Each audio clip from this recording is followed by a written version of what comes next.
Welcome, everyone, to the Let Purple Rain podcast. This is Fantasy Rain Rundown, my weekly off-season podcast show. My name is Joe Arpasi, otherwise known as Purple Rain, and I started my CFF work back in 2008. After stepping away for 8 years, I returned in 2024 as Purple Rain, and you can find all of my content over at letpurplerain.com. You can also follow the podcast on YouTube and Spotify. You can really help out the Spotify channel, help it grow by leaving a 5-star review there. I'd really appreciate it. And you can also follow me on X at UW underscore purple underscore rain. That is REIGN. And I want to start by going over today's show and what we're going to be talking about. We're going to be starting off with a recap of last week's content from letpurplerain.com. And then our topic of the day, we're doing a continuation of last week from the Fantasy Rain Rundown. We're doing Difficult Players to Project Part 2. Then it's going to be Mailbag Time, where I'll be answering your submitted questions. Now that we got that out of the way, let's dive into some college fantasy football.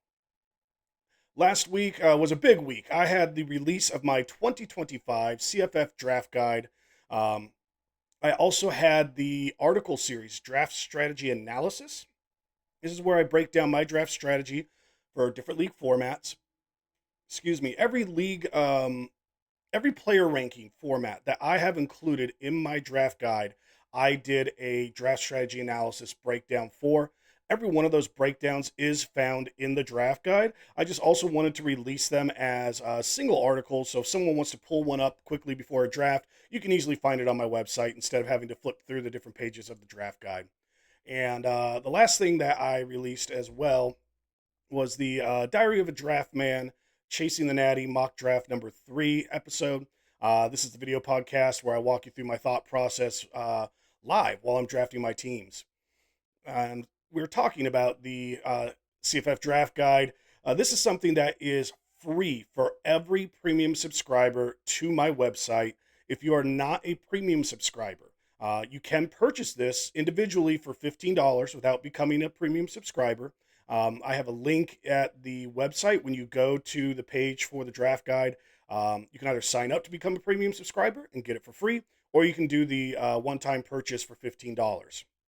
In that draft guide, I have 76 pages of CFF info. I have player rankings that cover all FBS, Power 4, half PPR format, which is the normal format I do. But I also went specific for underdog fantasy drafts and the Scott Fish Tadpole Bowl, along with a group of 5 player rankings. And I also provide Fantrax player upload files that have my player ranking lists in them. It allows you to automatically upload them into all of your Fantrax leagues. I have that for every format except for underdog fantasy because they're not on Fantrax. And I also have included 974 player projections. This is the next big thing in college fantasy football draft guides, guys. Definitely, if you have not already, go check it out. And for the draft strategy analysis, I put out each article, but I only had the group of 5 article available for free. The other ones, they're part of the draft guide, but I want to give everyone a taste of how I do my analysis here. And I start by doing 2 breakdowns to help me formulate my draft strategy.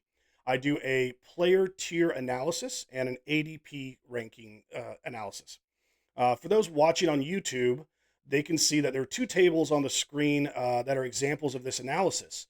What I will do is I start by ranking my players in my draft guide, and then I place them in ranking tiers. Those tiers go from 1 being the best, counting their way downward. And then I break down in the first box that I have on the screen, and for those of you listening, I'm going to try and paint a picture for you. Picture like a vertical list. And so for quarterbacks, I'll break down how many quarterbacks are in each tier, and I go from tier 1 down to tier 10. So you'll see like a vertical line, and it'll just be going down, 3 guys in this tier, 2 guys in that tier. But it allows you to get a visualization of where it help you identify which tiers have very few players, which tiers have an abundance of players in them. Tiers where there are very few players, they're important in my view because you'll need to pounce quickly to obtain one of those guys. When there's an abundance of players in a tier, you know that you can wait a little bit to jump into that player pool. And I do that for all quarterback, running back, receiver, and tight end. And just kind of it starts by helping me figure out where's the need to strike and where can you wait in terms of the volume of guys in each tier. When I do my ADP analysis, which is the second breakdown that I do, I take all of the players in each tier and I look up their ADP and I calculate an average for that tier. This gives me a rough estimate on when this specific tier of a player group, when they're likely to be selected during the draft. You can identify when a run on a position will occur when you see multiple tiers from a position and they all have ADPs that are pretty close to each other. So this is one way that, like, just through a table, that I can look at this and figure out, okay, there's a lull from this tier to the next tier at a position, or oh, we have three tiers of a position that are all going roughly around the same time. This is probably when you can expect a run to happen, and this helps give you an idea of when you can wait, when you need to strike, which is also that main takeaway I'm trying to figure out from the tier analysis. So on the screen, which is the group of five, when you're looking at the ADP, a good example here on the screen is the quarterback tiers 1 through 2. There's a total of 9 QBs in these tiers, and their average ADPs that are listed is round 8, pick 11, and round 9, pick 7. That's kind of an indicator of, okay, here's 2 tiers. They're both being drafted right around the same time. That's the way that you can read these boxes and see that there's probably a run once you hit this point of quarterbacks. And seeing these ADP numbers clumped, that close, it is really helpful to know, because either if you want to get ahead of a position run, to strike before those ADP numbers, or you just know to, like, okay, I'm going to keep drafting these other players, but once someone starts to run, I need to jump in, and I know I can expect it around, like in this example I gave, around round 8. At the conclusion of my draft strategy articles, I provide a roster build recommendation. This says how many players in each position group I would be drafting when I'm making up my team. And then I also do a review of which positions I would be drafting during different rounds. I break it down as well, to where it's not like round 1, you have to get this. I typically go like round 1 through 2. Then I will do like round 3 through 5. And then I do 5 round blocks. And it gives you some flexibility as well, where it can allow you to play ADP, allow you to play position runs. I wanted to go a little more in depth on that just because I think it's super valuable. I've been using them in drafts since this draft guide has been put together. It was really helpful for the very first Tadpole Bowl mock draft that I did. Not really having done a Power 4 one this year in a different style format, it was really helpful having a kind of a step-by-step guide that I knew I could follow. Going to the last review of what I put out this week, it was the Diary of a Draft Man podcast episode, which is exclusively on YouTube. Those of you listening on Spotify, the format of it really isn't that good for audio only, so you'll find those exclusively over on YouTube for the podcast. I want to give a special thanks to Jared Palmgren for hosting his weekly live mock drafts on the Chasing the Natty podcast on YouTube. If you're not already subscribed to his channel, go check it out. He does great work over there. And this draft was an all FBS player pool. I used my FBS half PPR draft strategy, and I can't provide a sample from the premium portion of the show. And the reason why is that I play music while I draft on the main show, and I'll get a copyright strike if I do it here on YouTube or on Spotify. So I can just give you a short audio clip here of toward the end of the free portion. And for those of you guys listening on the audio podcast version of the show, on the screen, there's a clip where, like, you'll see the whole draft board and my player queue. That's what's up on the screen, as well as myself on the camera. The draft board allows the viewers to see, the action taking place with all the teams. And then my queue window allows you to see the exact players that I'm looking at, that I'm talking about. I may flip over to my roster where I'm checking bye weeks and stuff, but it allows you to see exactly what I'm looking at while I'm talking about the stuff. And the clip that I'm about to play here is from the 3rd round, as I'm weighing my options, because I could draft, at that point with the strategy, I'm drafting 1 quarterback and 2 running backs. And so I'm just kind of talking out the process weighing my options. And this just gives you guys a little example of the different part of this show. I'm not commenting on other people. I'm letting you know exactly what's going through my mind and my decision making process while I draft. Gaines and DeRozier's, hoping one of those two falls to me. If not, as I mentioned, Bullock and Parker would be my next two that I'm going to look at before then just ignoring the ADP game and going straight by my rankings and just grabbing who I want. But luckily, these receivers are going, so we might get Sire Gaines here, which could be a good thing here. I love that the potential upside. We're one pick away, guys. So let's see if we're going to look at if it's Gaines or DeRozier's. And right now, because of how those running backs have gone, I'm definitely thinking we're going to double tap running back here. I'm just going to take whatever quarterback falls to us. Perfect. We're going to take Gaines. We're going to take what I'm going to take whatever running quarterback falls to us in the fifth. And at this point, Smothers, we could wait on him. And I'm pausing because like I don't want to really have to pass up on him, but I think DeRozier's will be gone off the board by the next time we come around to running back. So we could go him there and just cross our fingers and hope that Smothers drops. That's where I'm leaning right now. And kind of everybody else, I'm just gonna say that we're gonna go DeRozier's if he comes back. Um, if not, we're gonna take our boy Smothers. But it's going pretty quickly here. I have a feeling we're gonna get DeRozier's. Attaboy. All right, we are loaded up with some monsters at running back now. Uh, all right, that clip gave you guys a little taste of what the Diary of a Draftman shows are about. I'll let you guys know exactly what I'm thinking as I'm going through those and talking about this is what I want to do. Here's my backup plans, etc. Moving on now to the topic of the show, we are at difficult players to project part two. I'm starting off with a pretty hot name here this year at quarterback. That is Colton Joseph out of Old Dominion. Joseph didn't become the starting quarterback until October last season. He scored over 30 fantasy points in 5 of the 7 games he started. There were These were all conference games, which means we got to get a glimpse of the ceiling potential for him in 2025, but without playing against the P4 non-conference schools, we don't know exactly where his floor is. I always look to establish a player's workload when I start my projections. And so looking into that, I saw that he averaged 29.5 pass attempts per game, but he only had 3 games with 30 plus. So I mentioned, he had 7 games as a starter, but only 3 of those games he had 30 plus. And one of the things that I noticed is that the average is bumped up by a 40 pass attempt game against Coastal Carolina. And when I looked at his running numbers, he averaged 14.5 carries per game as a starter, and he had 1 game with just 8 carries. He had another one with a whopping 25. So the numbers are kind of all over the place there, but I don't think the average is too skewed by that. So trying to find a realistic workload numbers for him in 2025, I kind of settled in on 27.4 pass attempts per game and 13.1 carries per game. I think these numbers could be higher, but we just don't know how that workload's going to be affected by the early part of the season with those non-conference games. And I tend to try and be a little more conservative with my projections and my rankings.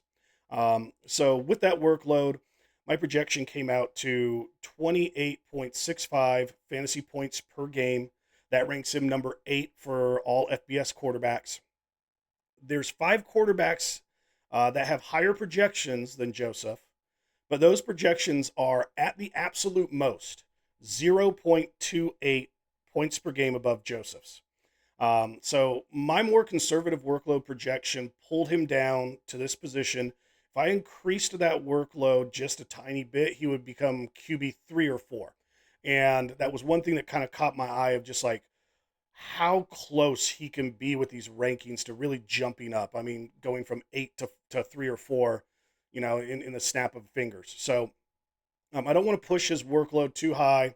I settled in on 343.85 fantasy point projection. That is at 105% of what I call a fantasy ceiling. The fantasy ceilings that I track are the absolute best that a player at their position has done within that coach's coaching system.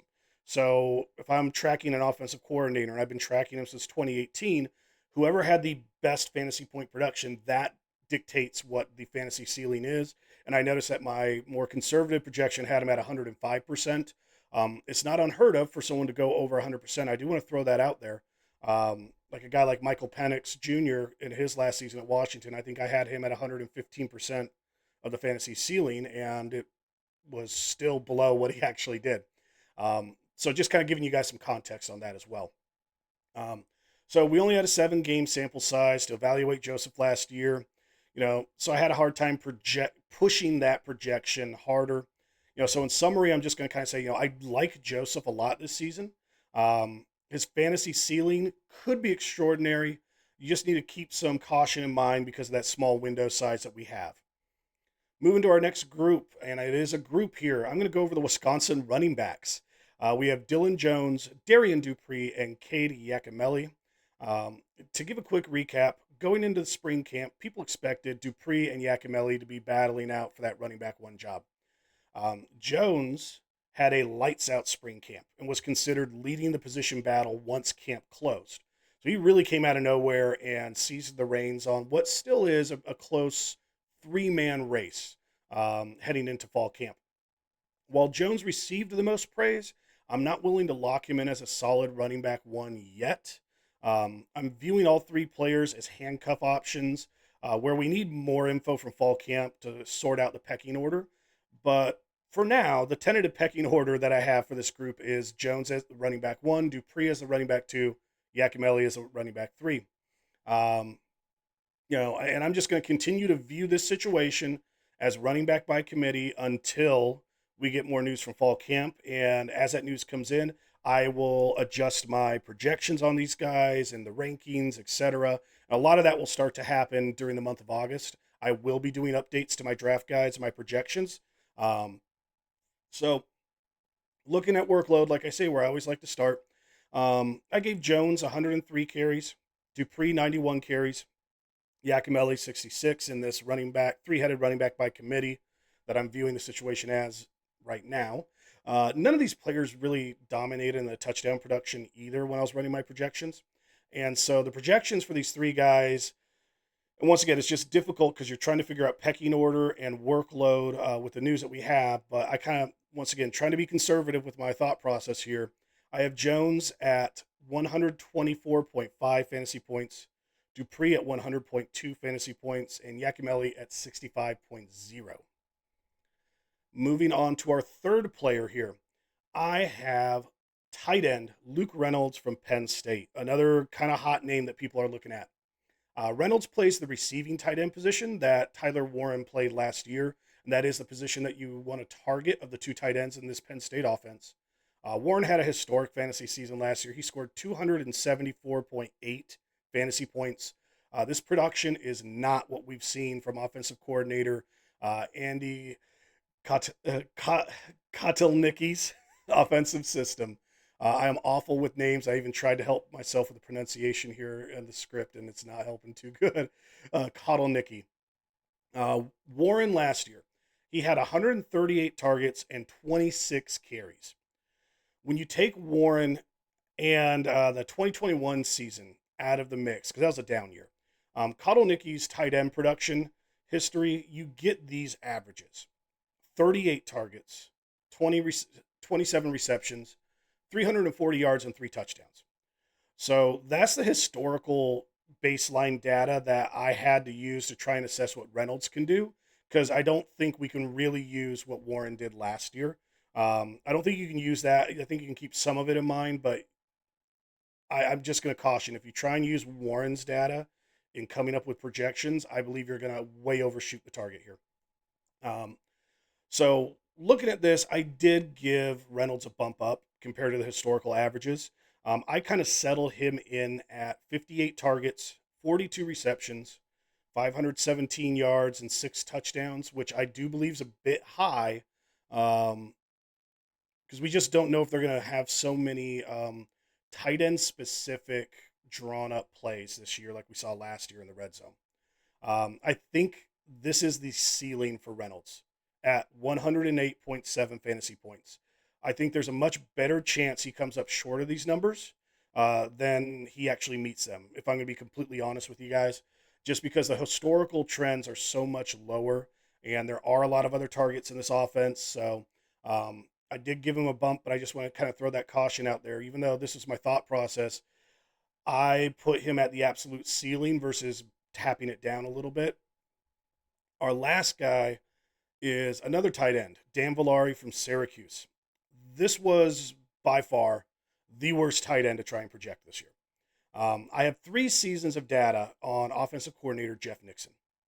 Last year at Syracuse, this is 1 season at Syracuse, he had Aronde Gaston at tight end, who was one of the best weapons in the entire offense.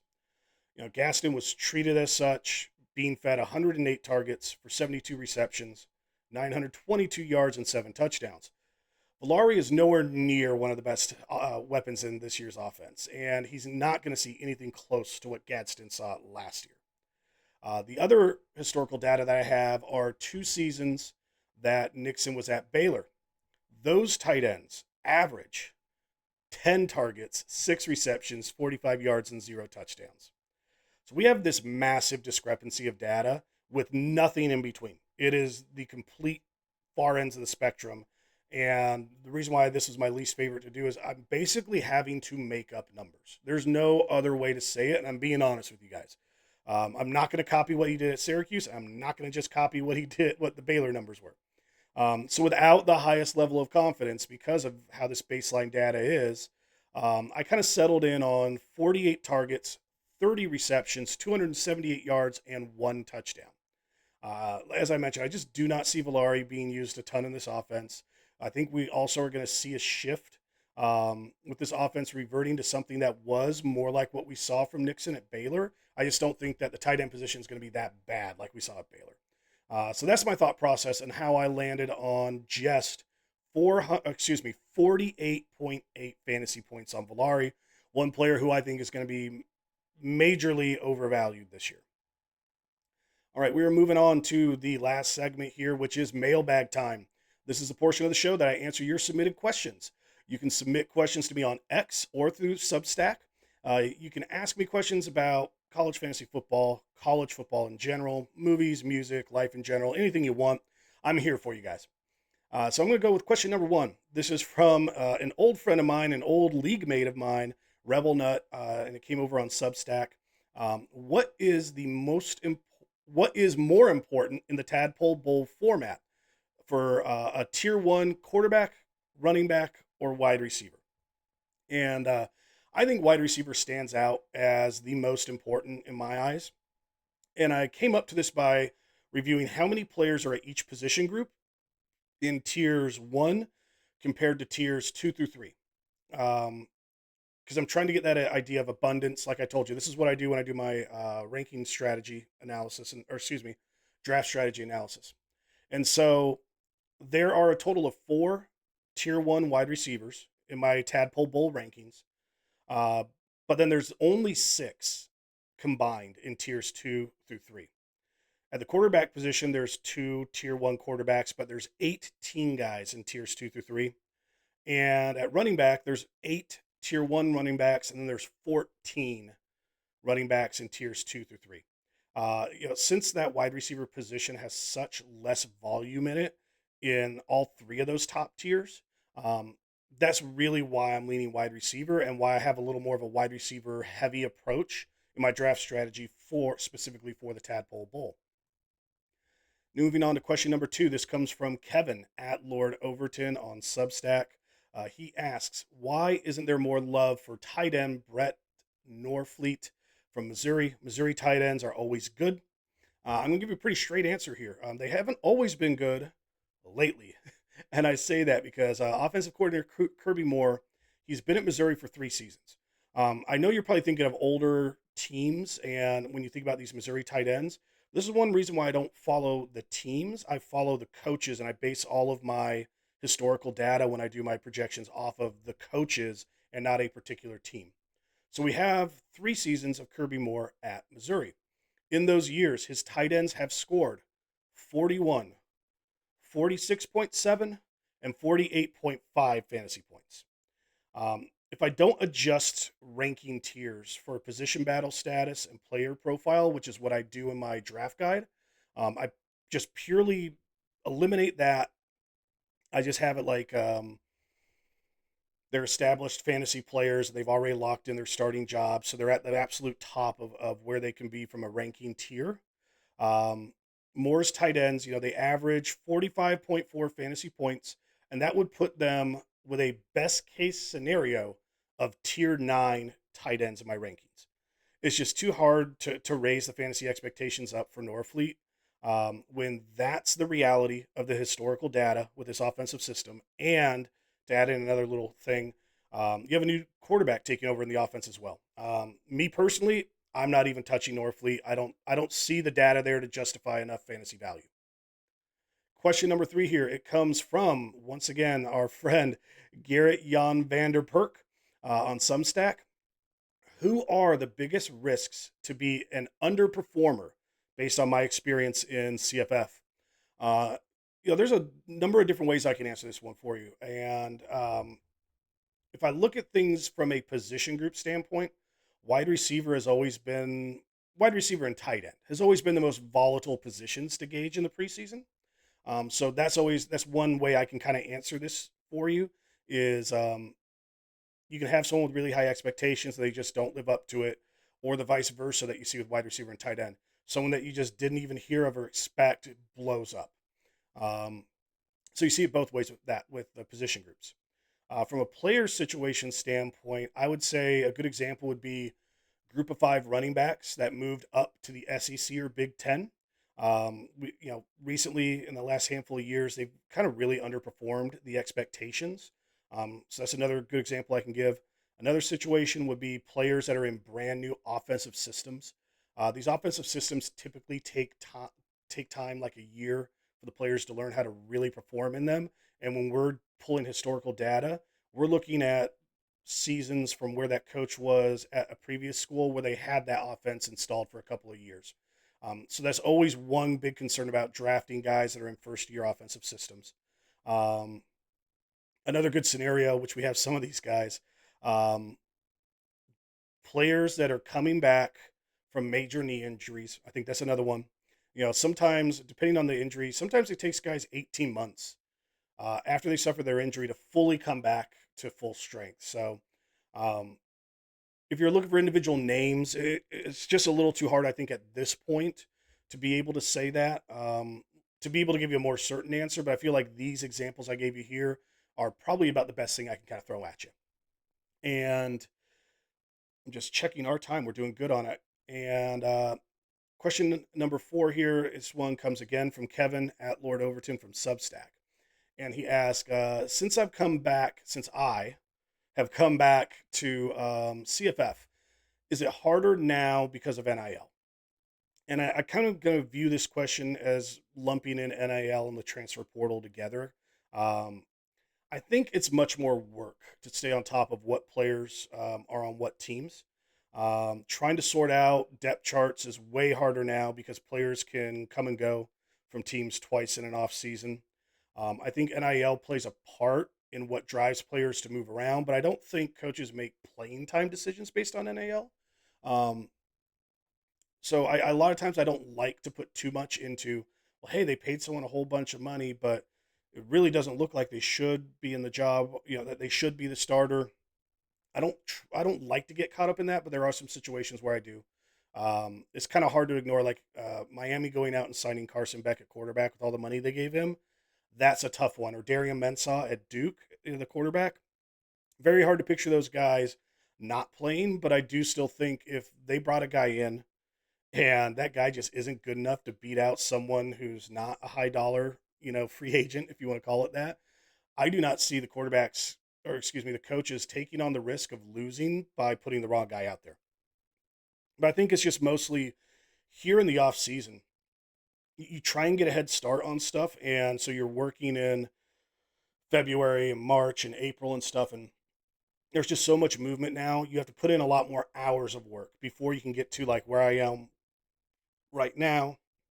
Spring camp is done, spring portal is done, and you can start to put together like your finalized depth charts and projections and rankings heading into fall camp, which is like what I have in my draft guide. All right. And I'm going to do the wrap up here for the show with some announcements. Next week at letpurplerain.com, I am going to be releasing 2 Diary of a Draft Man mock draft episodes. Both of these drafts will be Power 4 player only with the Scott Fish Tadpole Bowl format. I am hosting one of these drafts, and the other is being hosted by our friends over at the Chasing the Natty podcast. And I'm going to be doing the golden ticket giveaway number 6. Um, this is going to be drawing 8 more names for lucky winners to get into the 2025 Battle for the Belt 52-man league challenge. We have 2 drawings left, guys. It's going to be this Wednesday and the following Wednesday, and then I believe it's the following Saturday is the live draft that I'm going to be doing with on YouTube here. That live draft is going to be having all of my special contestants as well, which is myself, Eric Froton from NBC Sports and Fantasy Points, Jared Palmgren from Campus to Canton and Chasing the Natty podcast, and John McKechnie from RotoWire. All 4 of us are going to be on there chopping it up while we're drafting our teams. You can get the opportunity to play against the 4 of us. The winner also is going to get an amazing custom championship belt that is been provided by this league sponsor, armchampionshipbelts.com. I want to thank them again so much for being the amazing partners that they have been. If you aren't already a premium subscriber, sign up now so you'll automatically be entered into these last 2 golden ticket giveaways. If your name is drawn, I will send you an invite to the league via email from my website and from Fantrax. Please be watching your inbox for this and so you can claim your ticket and claim your team in the league. And this here was the Fantasy Rain Rundown on the Let Purple Rain podcast. Please follow on YouTube and Spotify. I hope everyone enjoys their Independence Day weekend here, guys. Thanks for joining the Purple Rain podcast. Your CFF Rain starts here.